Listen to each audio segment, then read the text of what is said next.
Good morning, everybody. What I've got today is an FNS 9 Compact. This is the only compact that I own, and I carry this for very rarely, but I carry it when I'm going someplace that I really want to conceal, someplace that may not be 2A friendly, and we'll just leave it at that. So it comes with quite a few different magazines. When I bought this one, I bought it used, and I think it had like 7 magazines with it. Most of them were like this. I had a few that were standard FNS magazines that were a 17 round. This one here is a 12 rounder. So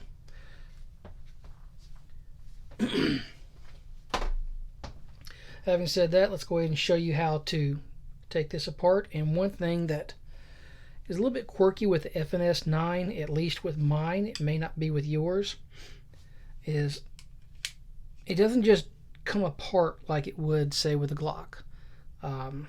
Pull the trigger and it just slides off. No, not with this one. So lock it back, move the takedown lever to the proper position, release your slide. You see it comes forward just a little bit. All right, well, you have to kind of push it back just a little bit to get it back there, then fire the trigger and it will come loose. What you have here is dual captive spring and just a regular short barrel. Now, I love FNS weapons. Don't get me wrong. I think they shoot great. They've got fairly good triggers for a stock trigger. And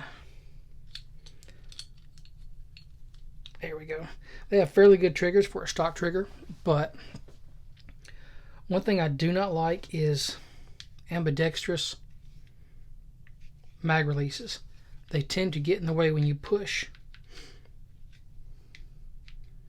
This one not as bad, but the 509 and the 509 Tactical, which I have owned, they're a pain in the butt.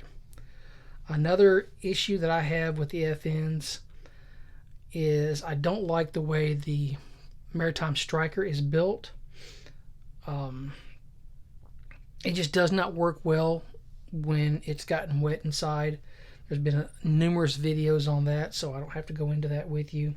I'm not a big fan of that, and I do not like the extremely exaggerated and weak recoil. So when I'm shooting, I've got it, say, here, it'll pop out and he'll land here. With my Glock, it lands in the next zip code. So, see, it is a striker, fired.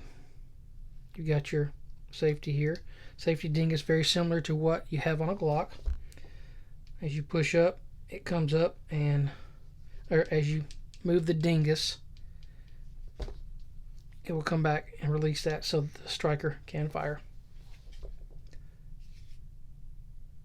I do like the fact that they have metal rails. This particular model, I'm sure all of them has dual slide releases. So other than that, there's really nothing spectacular. It shoots okay.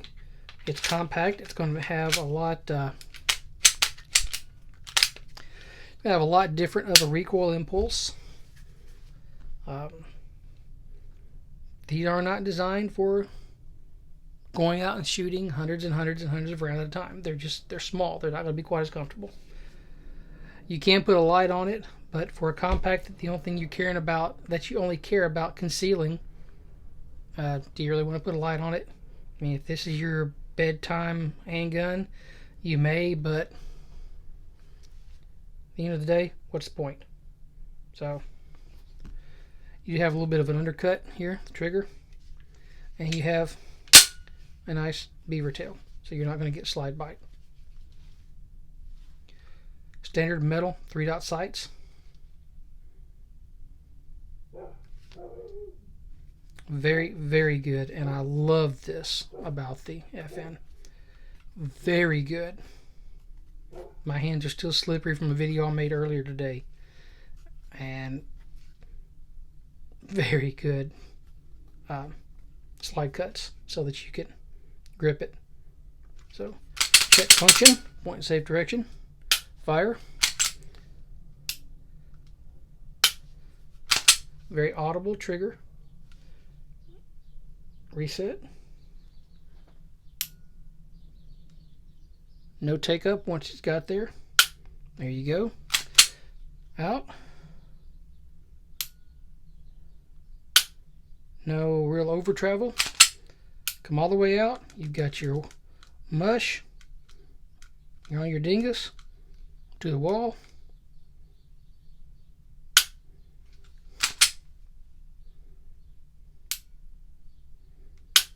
So, nothing spectacular about it. It is a good little carry weapon. I do like it.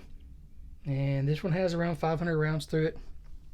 I just don't shoot it that often. Actually, take it back. I put about 500 rounds through it. I bought this one used several years ago, and it sits in my safe.